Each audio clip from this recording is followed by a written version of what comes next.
Tappers and angles.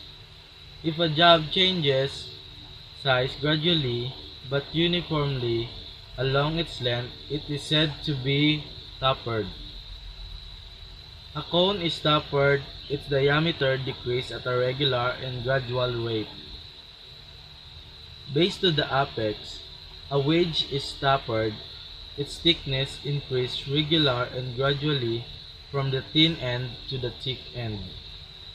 Tappers have many uses in a machine shop and also as a part of machine. The spineless of drills, presses, latch, and grinding and milling machine have eternal tappers. These eternal tappers give perfect fit and grip to the matching external tapper found on a drills, reamer, arbors, milling cutters, center, and so forth. What method is used to express the amount a piece of work is tapered? The amount a job differs in diameter from the large to the small diameter is known as the tapper. If the large end is 1/8 and the small end 3/4, then the tapper is 1 1/4 minus 3/4, which equals to 3/8. Therefore, if the amount of the tapper is divided by the length of the tapper, we would figure 3/8 divided 2 and 3/16. This represents the amount of the job tappers every inch and is known to the machinist as tapper per inch. In order to find out how much the job tapper per foot, it is necessary to multiply the tapper per inch by 12. Tapper, the difference in size from a large diameter to small diameter. If the job is cylindrical, from large to small thickness. If the job is rectangular or square in section. Tapper per inch. The amount of the size change every inch is tapered length. Tapper per foot. The amount size changes every foot of its tapered length. What is correct method of expressing the amount of tapper on the job? The correct method of expressing the amount of tapper will depend on the size of the job, the policy of the shop, or the standard given in handbook on large size.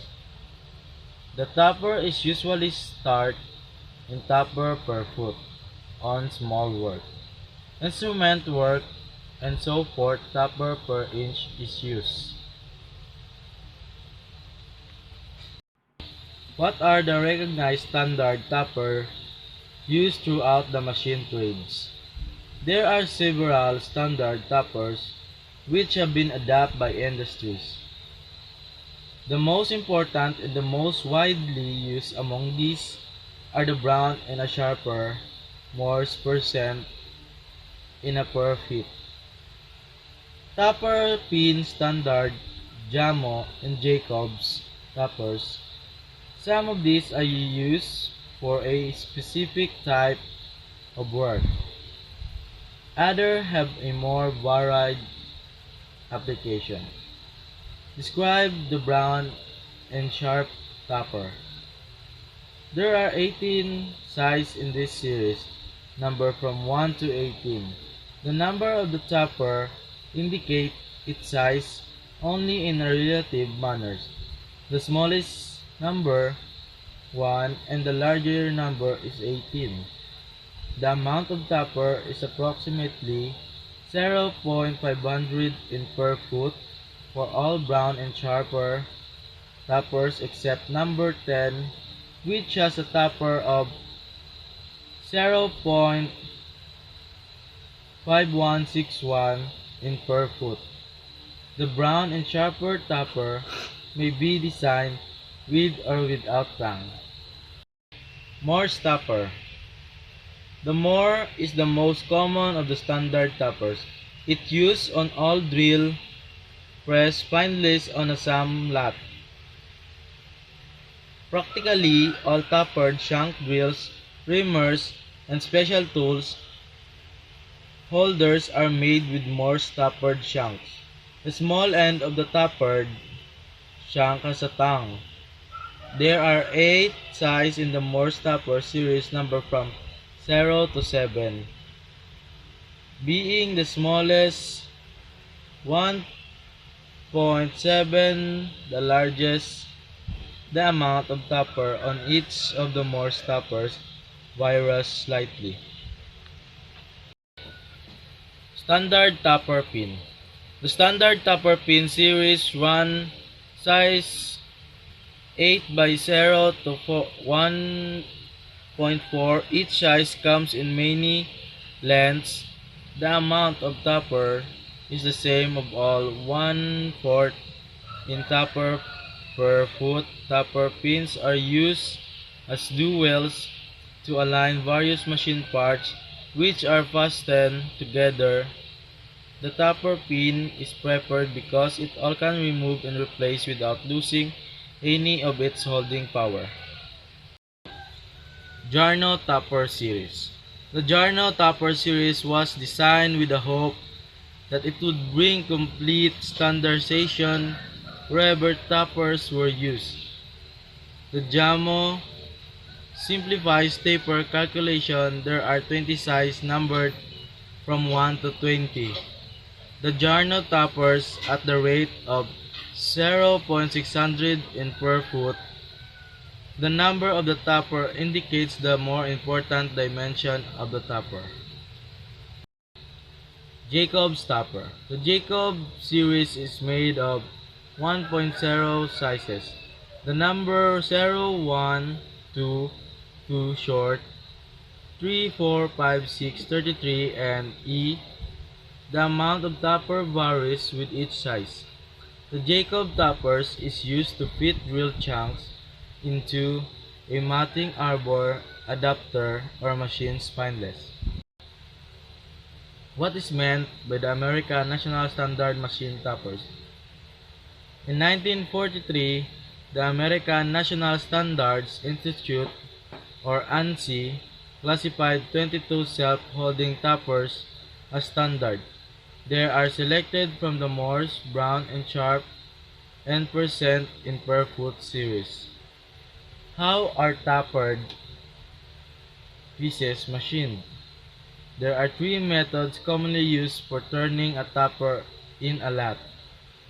The method selected depends upon the type of equipment available, the size and the angle of the tapper, and the number of pieces to be turned.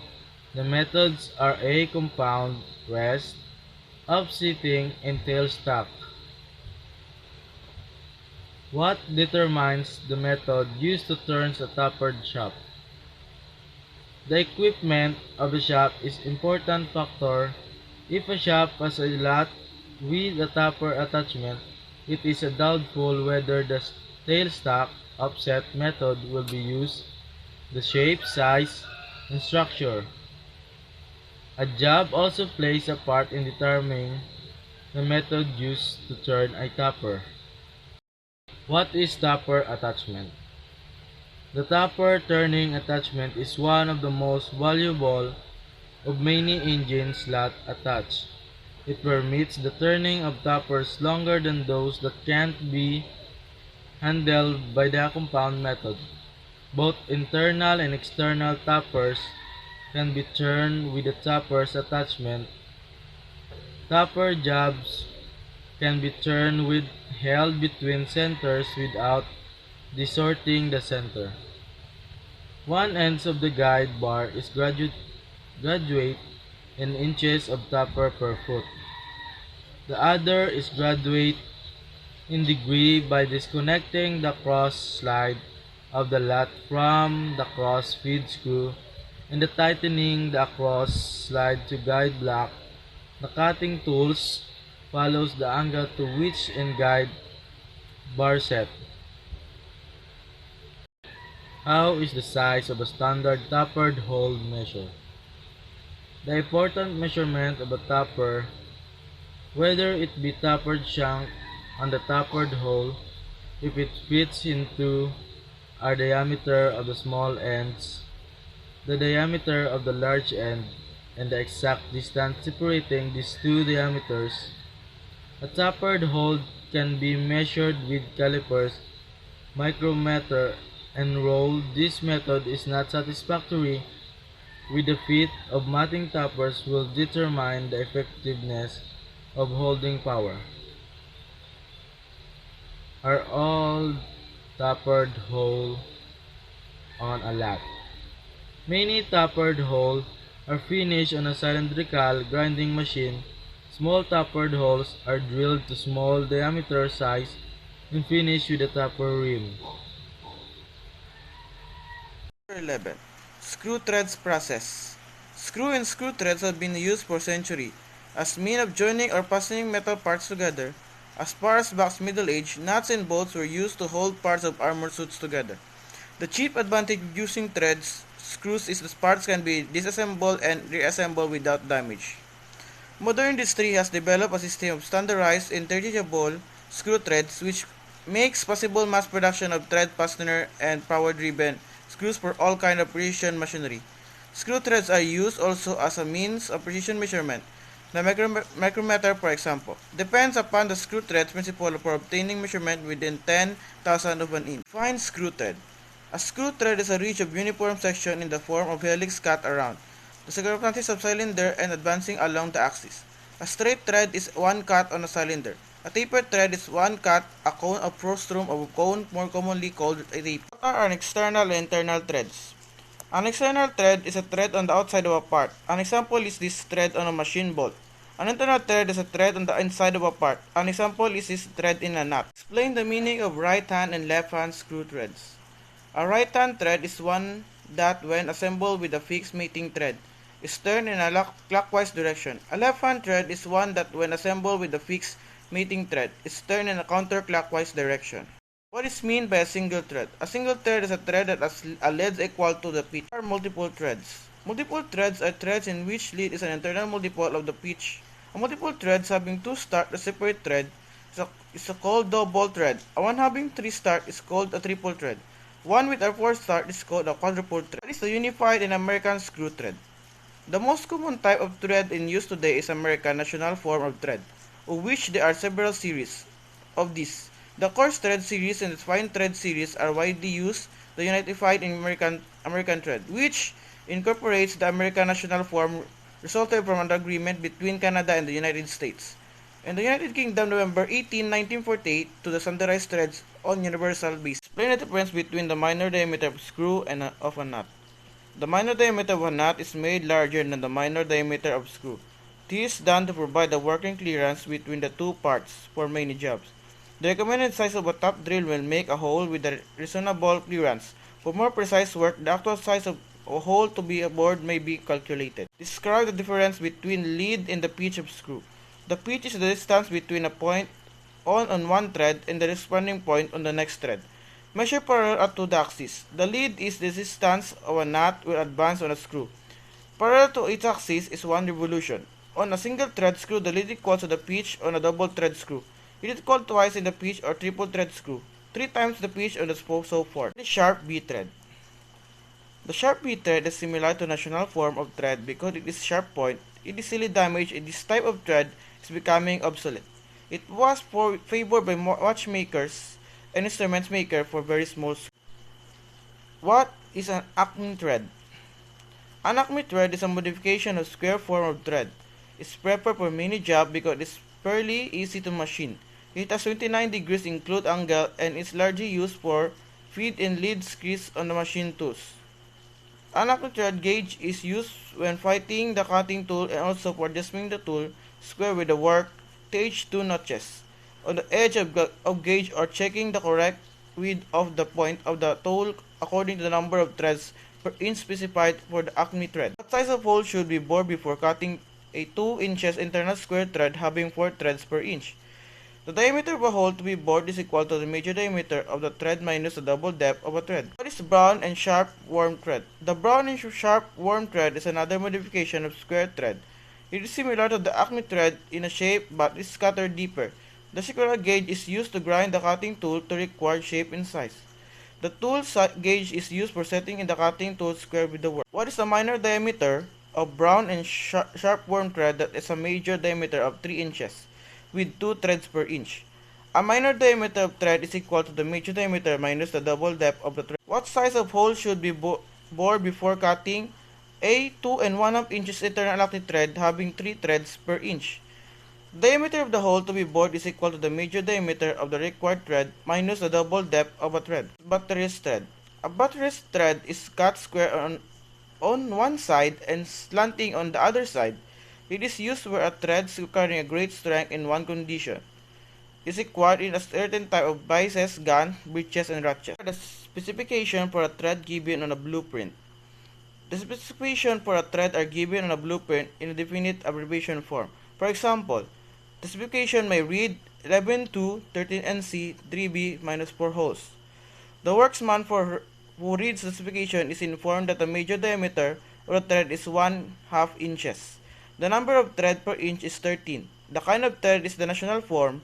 It is standard member of the course series of threads. The threads gauge is to have a class of 3 feet. What are knot taps?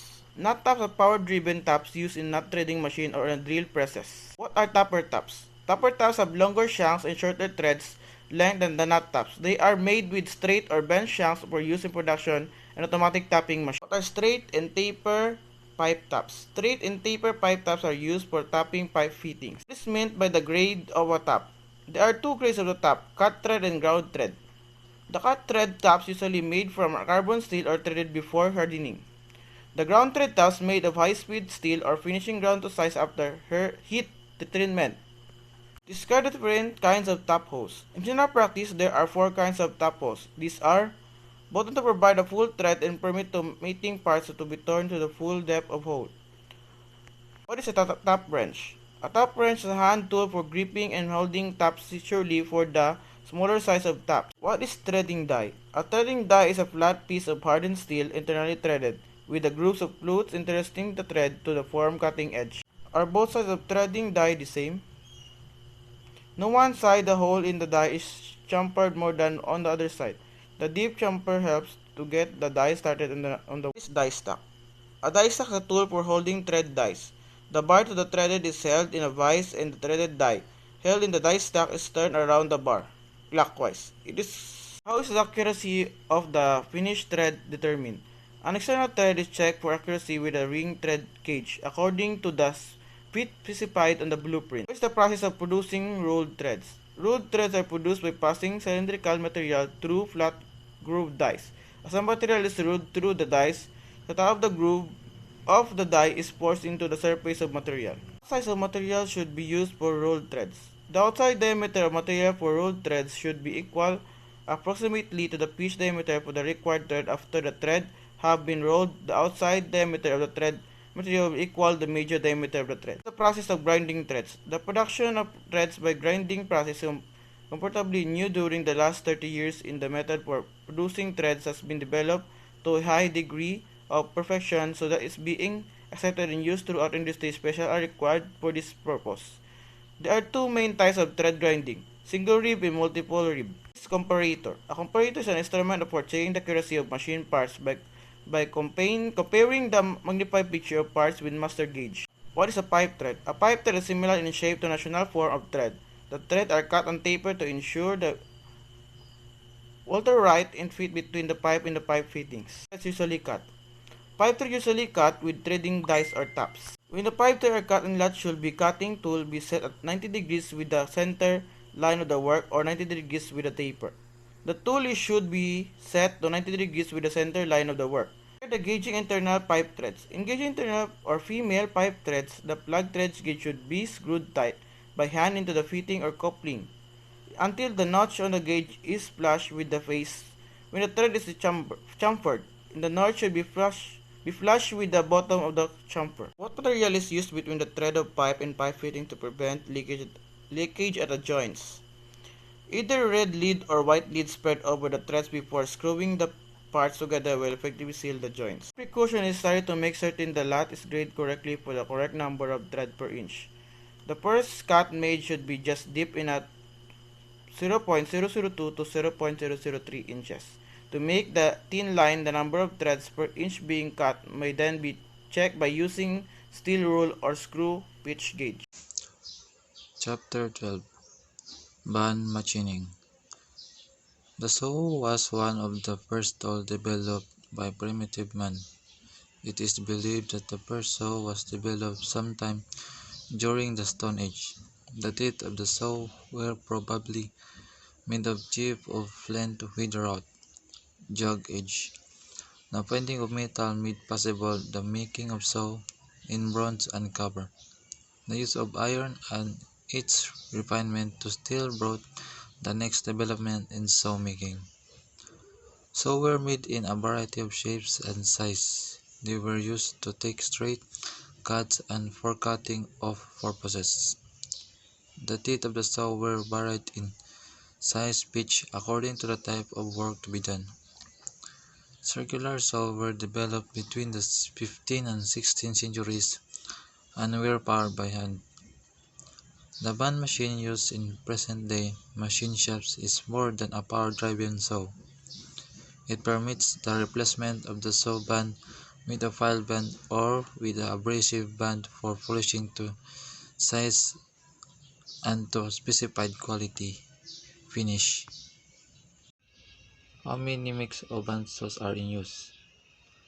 There are many mix of bandsaws. Among the best known manufacturers are Armstrong Blum, Voice Crane, Dole, Perlis, Powermatic, and Tanewitz. The Dole is the most widely used and is universally known. How many types of bandsaws are in use? There are two basic types of bandsaws, A. Horizontal and B. Vertical. They derive their names from the direction of the saw blades. What is the main purpose of horizontal bandsaw? The most common operation of any saw is to cut off pieces or section. The horizontal bandsaw is the most efficient cut-off machine. Why is the horizontal bandsaw more efficient than the reciprocating power saw? The blade of a reciprocating power saw is never used to its full cutting potential. It is never possible to make use of all its teeth. Allowance must be made for the positioning of the vise when holding work of various thickness and diameters. The blade of a reciprocating power saw cuts only in one direction. Cutting time is totally lost on the return stroke. The bandsaw has a continuous cutting action. The blade runs in one direction, counterclockwise, cutting continuously.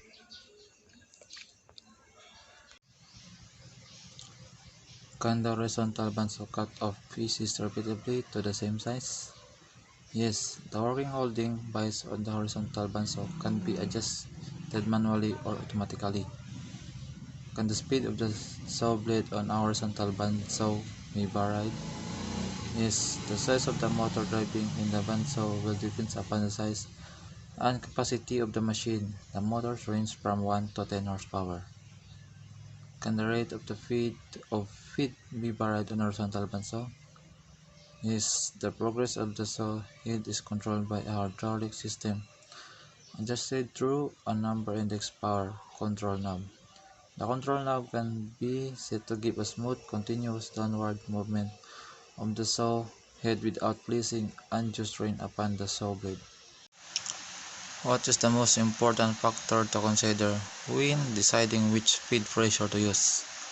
The characteristic of the material to be cut is the most important factor in determining both the speed and feed of the saw blade. This characteristic will include toughness, abrasiveness, machining, and hardening qualities. The harder the metal, the greater will be its effect on the longevity of the saw cutting efficiency. What is an important economic advantage of the horizontal bandsaw? The bandsaw blade is much thinner than the power saw blade. This means that each cut of the bandsaw leaves a minimum amount of non-usable scrap metal saw clips, a significant saving when miniature pieces are being cut from large diameter stock. Are all horizontal cut-off bandsaw the same size? Horizontal bandsaws are made in a wide variety of sizes to fill the needs of different types of industry. For instance, small jobbing shops where only light work is produced will be satisfied with two small bandsaws. Heavy industry requires a machine capable of sawing large pieces of metals at high speed. How are bandsaws driven? All manufacturers use bevel to drive the lower band wheel, which drives the bandsaw blade. The change of speed mechanism of the vertical bandsaws varies with each manufacturer. Bandsaws are made with 1, 4, or 8 speeds with steps, pulleys, or with a combination of steps, pulleys, and gears. How is the speed of the bandsaws measured? Bandsaw speed is measured by the number of linear feet of the saw blade that pass a given point in 1 minute. Bandsaw speed is specified in surface feet per minute. How fast the bandsaws travel? The speed at which the bandsaw travels will depend upon the size of the machine, the size and kind of material being cut, and the size and type of material of the saw blade. The right type of machine has a speed range from 35 to 6,000 sfpm. Heavy-duty machines with higher horsepower motors have speed ranging from 40 to 10,800 sfpm. The position of belt, pulley, and gears must be changed to obtain the full range of speed. Are all saw blades identical? There are a great many varieties of bandsaw blade. One manufacturer makes 180 varieties of cutting metal. The blade differ in the shape and set of the saw tooth, the width and thickness, the pitch of the teeth, and the material from which they are made. Are all the saw teeth the same shapes? No. Saw teeth are scientifically designed to fulfill a particular requirement. The depth of the gullet, the spacing of the teeth, the clearance, the rake angle of the teeth.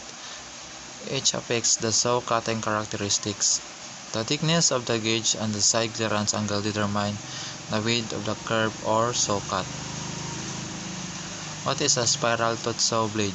The spiral tooth or spiral edge saw blade is unusual because it is a round saw. The tooth spiral around the body of the blade, which enables it to saw in any direction. What is the pitch of a saw blade? Each of the different shapes of a saw blade teeth can be obtained in several saw. Saw blade teeth have a given size number called the pitch, which each represents the number of the teeth in every inch of the blade. What makes a metal cutting vertical bandsaw a valuable machine shop tools? The vertical bandsaw can be used to make many different kinds of cuts, from cutting a curved line to sawing narrow slots in thin metal. Other cutting operations are also possible, such as angular cut, ripping through long pieces, removing a section, beveling, recessing, sawing solid slabs to shapes, and making internal cuts. How can the operator be sure that the welded section of the saw blade is exactly the same thickness? The thickness of the welded section of the blade can be checked in the saw blade gauging slot found above the grinding wheel. Fig 12 to 37. The proper gauge slots for each of the blade is given on chart located on the machine or in the operator manual. What is the purpose of the saw guides? In cutting metal of different sizes and shapes, the bandsaw meets with resistant pressure that tends to bend it to one side or other. Saw guides support the blade and prevent it from bending. There are inserts and roller saw guides. Can the bandsaw blade become overheated when sawing taut metals? Yes, a coolant should be used to prevent losing the temper of the saw teeth because of overheating. The coolant can be a cutting fluid or soluble cutting oils applied to the saw blade and the job. Power table bandsaws are supplied with twin flexible hoses, one for ears, the other for coolant. Why are some bandsaws called band machine? Bandsawing is not the only operation that can be performed by the band machine. With different band, the machine can be used for filling and abrasive polishing. What changes are necessary to convert the sewing machine into filling machine?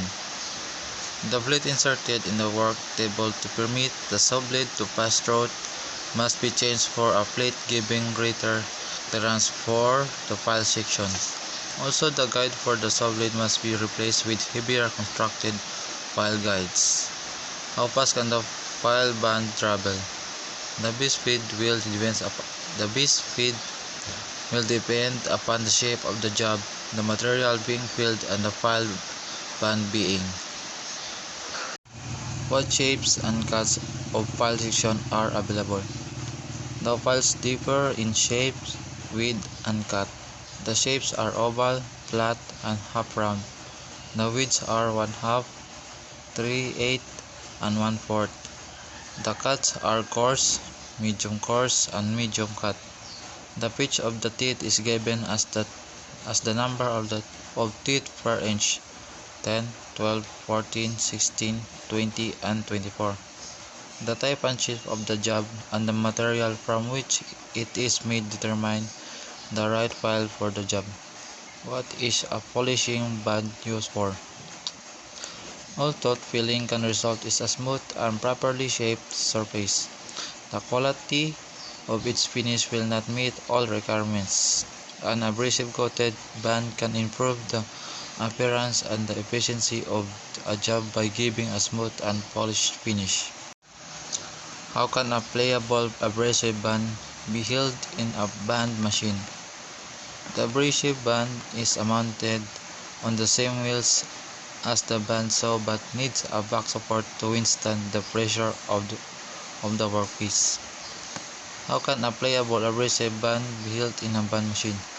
The abrasive band is mounted on the same wheels as the bandsaw but needs a band support to withstand the pressure of the workpiece. A special fixture used for this purpose is easily attached. What is electroband machining? As the name implies, the electroband saws with the aid of electricity. The blade has a knife edge, not a saw edge. A low voltage, high amperage current is fed to the blade so that an arc is discharged from the edge of the blade into the job being cut. In order to stop any damage to the material being cut, a stream of coolant is aimed where the arc meets the job. What is friction sewing? By running the saw at very high speed from 61,000 to 15,000 SFPM, enough frictional heat is generated by the teeth of the blade to soften the metal of the job being cut. The metal is reduced to a molten state and it's easily removed by the teeth of the saw blade. Because of the heat that must be generated, friction sewing gives best result with ferrous metal less than 1 in thick. It is a fastest method of sewing thin metals. What attachment can be used with the band machine? Many attachments are available. They simplify difficult operation and give greater accuracy. The work squaring bar feed 12 to 49 supports work when only straight line cutting is required. It can also be used to give accurate angular cuts up to 45 degrees. The disc cutting attached FIG 1215 P298 makes either external on or internal circle from 2b2 to 30 in diameter. This can be cut to a precise size and smooth finish. Are all attachments hand controlled? Some attachments are operated by power and are also used in combination with the table power feed. Are all band machine jobs hand controlled by attachments? The attachments to the band machine are each designed to simplify the machining of many jobs that have some factor common to them. However, some jobs require the same operation to be made on many pieces. Production is often increased by devising a fixture that will fasten the job securely and quickly. What type of fixture can be used on the band machine? All types of fixtures that will fasten the job securely and accurately can be used. Fixture can be aligned accurately with the saw blade and the travel of the table and secured to the table with T-bolts. Can fixture be designed for general use on a band machine? The type of operation will be the deciding factor in designing of a fixture for band machining. Everyone, my name is Kian G. Marinao and I am here to tell you about the chapter 13 of Shapturi Processes by Anderson James. Shaper and Planer Processes. The Shaper. The shaping machine, commonly called the shaper, is a basic machine tool used in both production and toolroom work. The shaper can machine a flat surface on a horizontal, vertical, or angular plane. Many types of works may be machined on a shaper, depending upon the tools used and the manner of adjusting various parts of the machine. What are the 5 principal parts of the shaper? The shaper has many parts, each important to the functions of the whole. 5 of its principal parts are the table, the tool slide, the ram, the base, and the apron. What is the purpose of the base? The base is a hollow casting upon which the other parts of the shaper are mounted. It is also the reservoir for a supply of oil, which is circulated to the moving parts of the machine. What is the function of the apron? The apron supports the table on the cross rail and moves across it from left to the right.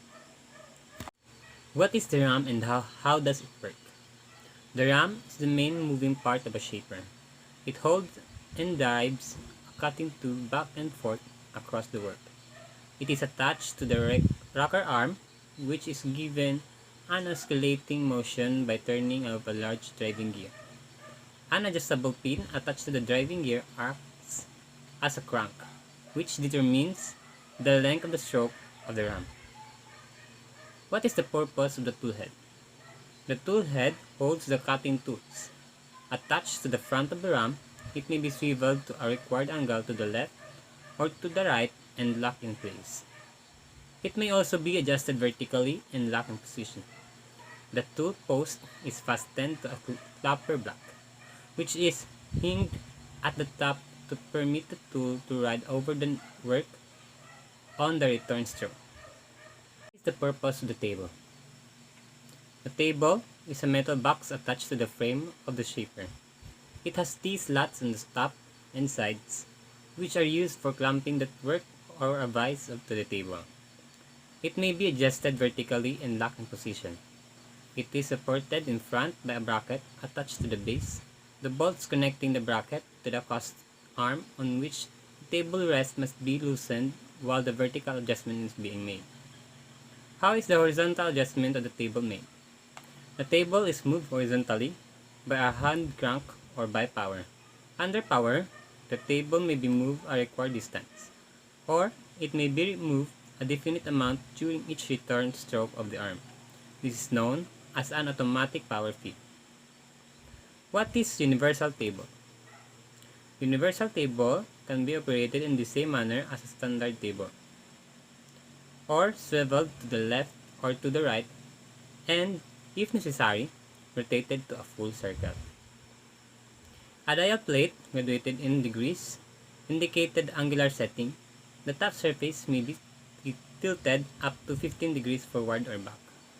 It too has gradations in degrees on its curved edges. All rotating and tilting movements are manually controlled. How is the size of a shaper determined? The size of a shaper is determined by the length of the stroke of the ram.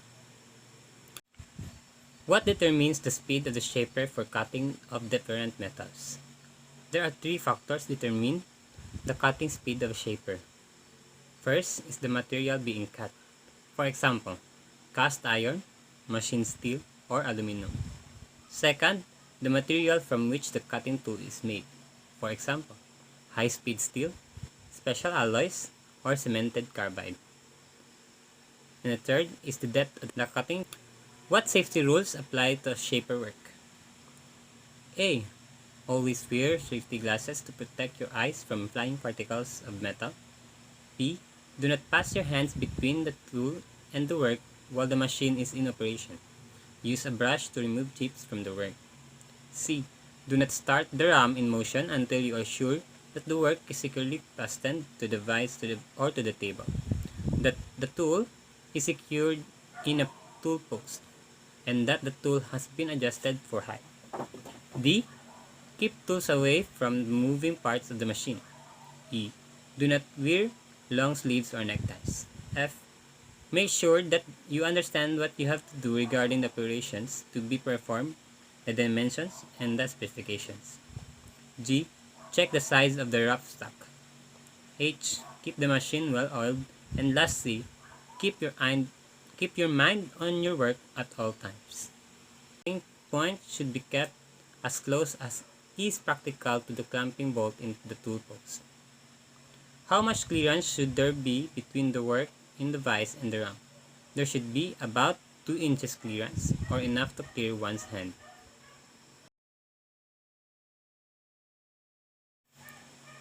What are the most common causes of shattering on a shaper?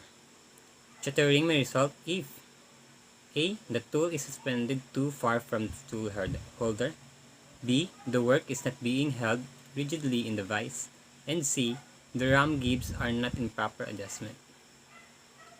How can a shattering on a shaper be eliminated? Shattering may be eliminated by A. Regrinding the cutting tool for less front clearance. B. Reducing the distance between the tool and the work. C. Retightening the work in the vise or on the table. And D. Adjusting the gibs of the ram for a minimum of clearance. How is work held on the table?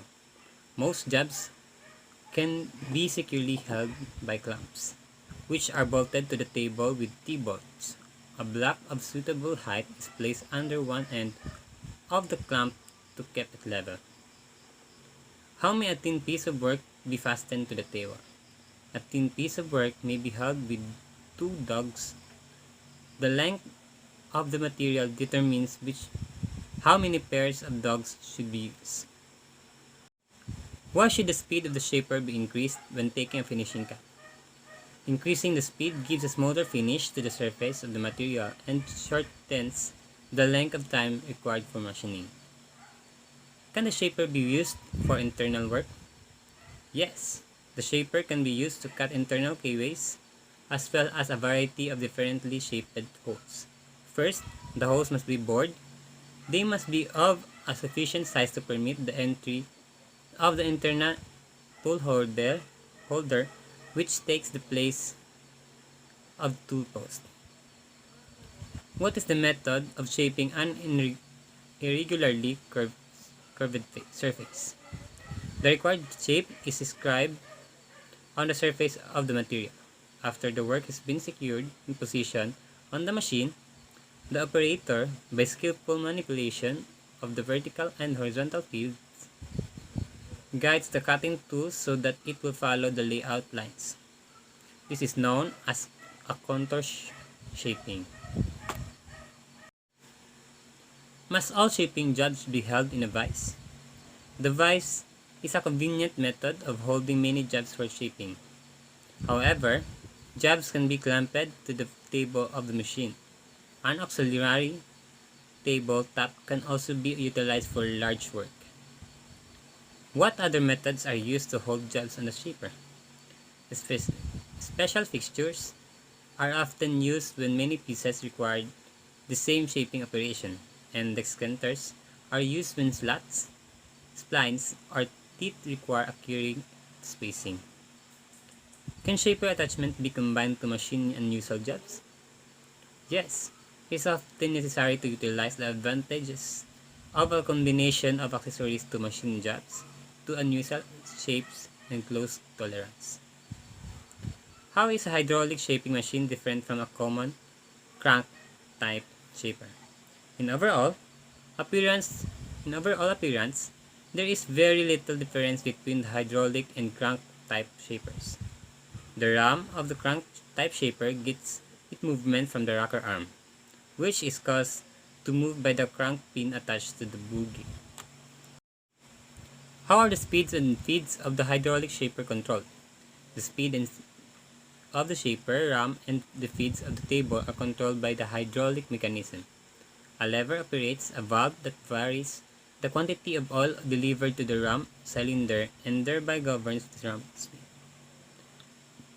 The amount of cross or vertical feed of the table is regulated by a hand wheel, which affects the table feed cylinder. What advantages has the hydraulic shaper over the crank type? The cutting stroke of the ram of the hydraulic shaper is unchanging and uniform in its speed of travel. The return speed is constant for all lengths of stroke. The cutting speed remains unaltered when the length of the stroke is altered. The feeds are controlled independently of the ram drive and are unlimited in number. What types of cutting tools can be used on a hydraulic shaper? All the standards are conventional tools are suitable for use on the hydraulic shaper. What is a vertical shaper?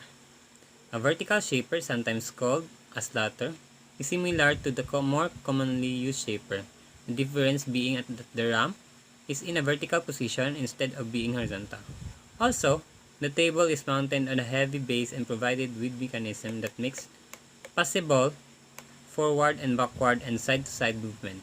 It is also possible for the table to rotate and to be indexed.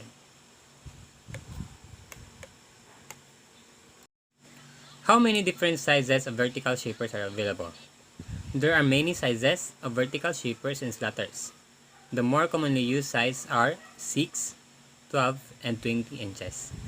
The size of the machine refers to the length of the stroke. The stroke is adjustable from 0 to 6 inches. On a small machine from 3 to 22 inches on the large machine. Some vertical shapers are driven mechanically by pulleys and gears. Others get their power hydraulically. The planer. The planer is one of the basic machine tools of the machinist trade. The invention of the planer has been claimed by several machine builders of the past. Robert Roberts of England is credited with inventing the planer with the reciprocating platen or table in 1817. The main skill of planing machine operator lies in the manner in which he clamps the work to the platen without setting up undue strains, which cause shape distortion. The operator must be thoroughly skilled in the art of clamping, and he must have an expert understanding of metals and how they react to the machining process. Jobs must be packed, shimmed, and clamped in such manner that no distortion will result. Most planing jobs are casting and various metals and alloys. Each job must be leveled with packing, pieces, parallel strips, and or jacks. The job must be held securely against the tremendous force exerted when the job meets the cutting tool. What is a planer? A planer is a large machine designed for producing flat surface on a piece of work. In what ways does a planer differ from a shaper? A planer is designed with a stationary housing for holding tool heads and a table with a reciprocating movement for holding the work. Thus, the work is moved against the cutting tool. With a shaper, the work is held stationary and the cutting tool is moved across the work. What type of work is done on a planer? Because of its large size, the planer is capable of handling workpieces that could be too large or too awkward for a shaper to machine. The housing, the cross rail, the saddle, and the tool head. What is the function of the planer bed? The planer bed, a large box-like casting, acts as the foundation of a machine. The other parts are attached to or supported by the bed.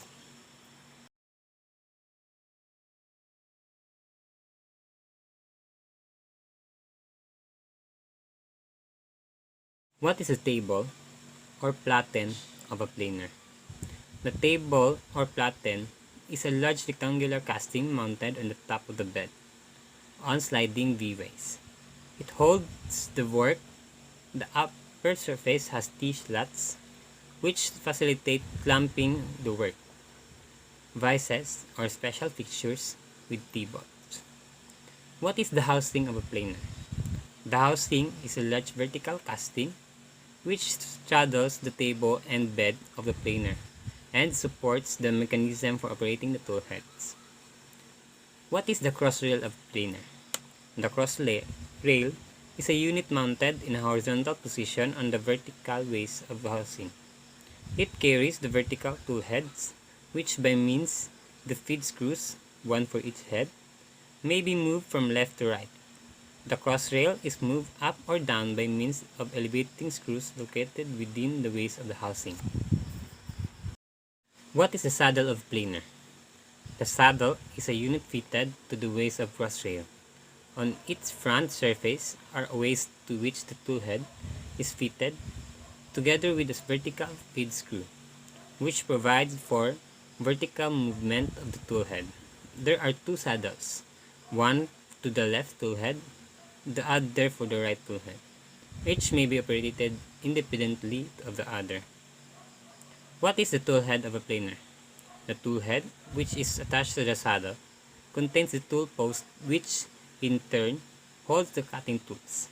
The tool post is hinged to the head so that the return movement of the table, the cutting tool, which will be raised and dried on the top of the work. This protects the cutting edge from being damaged and permits the automatic traverse feed to operate without interference.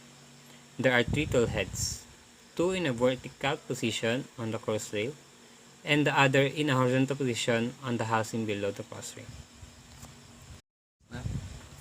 Are all planers mechanically driven? Planers are driven by two different methods. The table of this machine is moved by gears and a gear rack attached to the underside of the table. The planer is driven hydraulically by a constant speed, non-reversing motor which drive a hydraulic pump. The oil used in this power unit is continuously filtered as it passes through the pipes to the hydraulic reservoir. The system is completely sealed to prevent dirt from entering and only high-pressure hydraulic. Are all planers of the same type? There are two basic classes of planers, the double housing type and the open side type. The double housing type is the older of the two. The table moves between the two housings, which support the crossrail and the tool head. The open side makes it possible to plane work far wider than the table. Is it possible to take heavy cuts on the open side planer and avoid springing the crossrail? The crossrail of the open side is well supported by wide dovetailed guides fitted with keeps. It can take heavy cuts with accurate results. Are interchangeable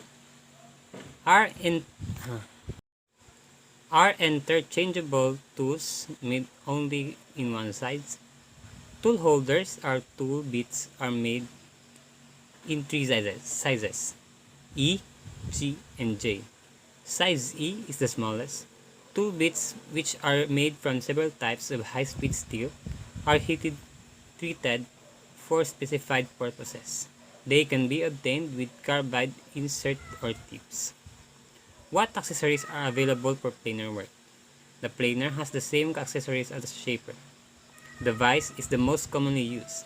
Of heavy construction, it has two screws, which give greater holding power to the movable jaw.